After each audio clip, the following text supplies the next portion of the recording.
Transformers, The Last Night Review, a gorgeous summer blockbuster with no soul.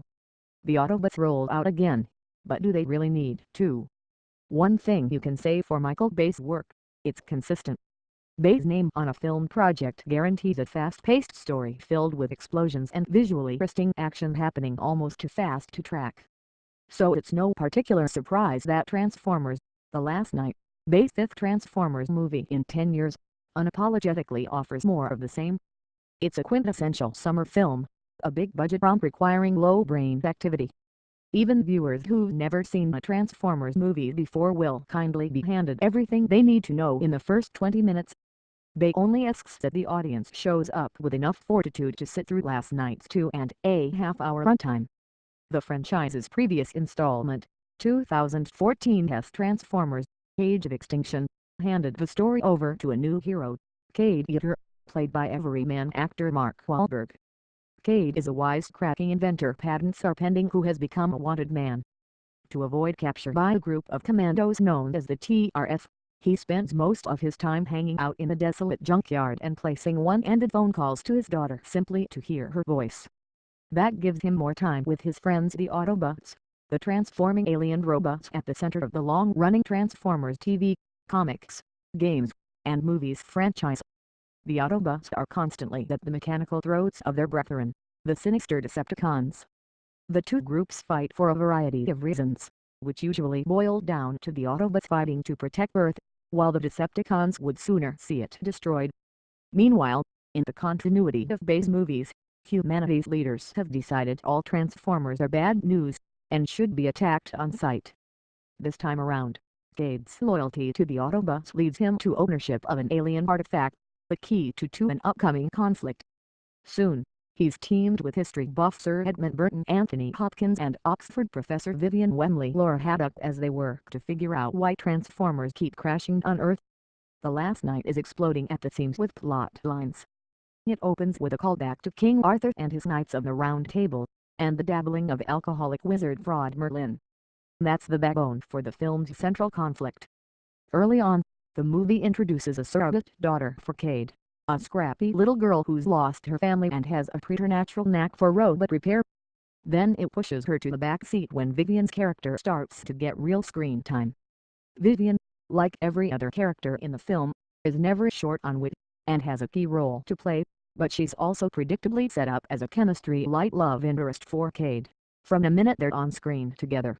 Sir Burton acts as the plot's shepherd, tying together its mythical past and its explosive present, but once his role is fulfilled, his character is shuffled off screen so unceremoniously that it's laughable, in the most painful sense.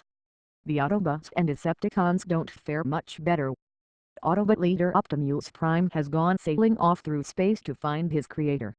Decepticon leader Megatron has a plot to revive the Transformers' homeworld. Their respective followers fall somewhere in between, with fan favorites like Bumblebee returning to round out a collection of otherwise unremarkable mech faces. The film's Transformers have always been larger-than-life characters, like John Goodman's cigar-chomping, gun-toting Autobot, Hound, or the C-3PO knockoff robot butler Cogman. But their roles boil down to the same position they've always been in: they have to protect Earth and keep endlessly fighting Decepticons. Even at its best, The Last Night feels like a series of action scenes wrapped up together in a thinly stretched narrative. The characters are always in some sort of mortal peril, whether they're being shot at, nearly getting crushed by errant bots, or on a free-fall collision course with solid ground. Everyone has one-liners ready to go, though a lot of them are cringe-worthy.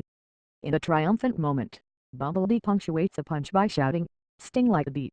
The introduction of the King Arthur legend and its corresponding mythos is a paper-thin tight with no satisfying revelation, an excuse to play with a few Game of Thrones-style battles and a big robot dragon.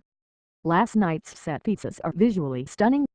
The film's climax is a thoroughly enjoyable, utterly ridiculous action sprint that's predictable, but entertaining. But the film is unashamed in working to set up yet another sequel, leaving the door so wide open that multi-story robot Optimus Prime could tumble through it with ease. It's an exhausting way to conclude a film whose runtime already feels too long, with a director who has spoken freely about having more than a dozen more storylines clanging around his head. Transformers never asks whether viewers want more. It just force-feeds the audience the same ideas this series has been rehashing for the last decade. Generic heroes and big robots racing at breakneck speed toward a continually disappointing conclusion. Nothing about it feels novel or innovative. Not the hints at a greater force than the Transformers, or even Optimus Prime beheading foes with a single sword swing. It wants to be a funny action flick and heartfelt drama, hammering down the idea of family and hope with all the subtlety of a Transformers punch. But it can't nail any sort of graceful balance between humor and sincerity. But Age of Extinction was a billion-dollar box office hit, and the Transformers movies as a whole have financially outperformed what their actual quality should dictate. The Last Night is described as easily as the film's iconic robots. It's beautiful, bombastic, and nearly indistinguishable from those that came before it.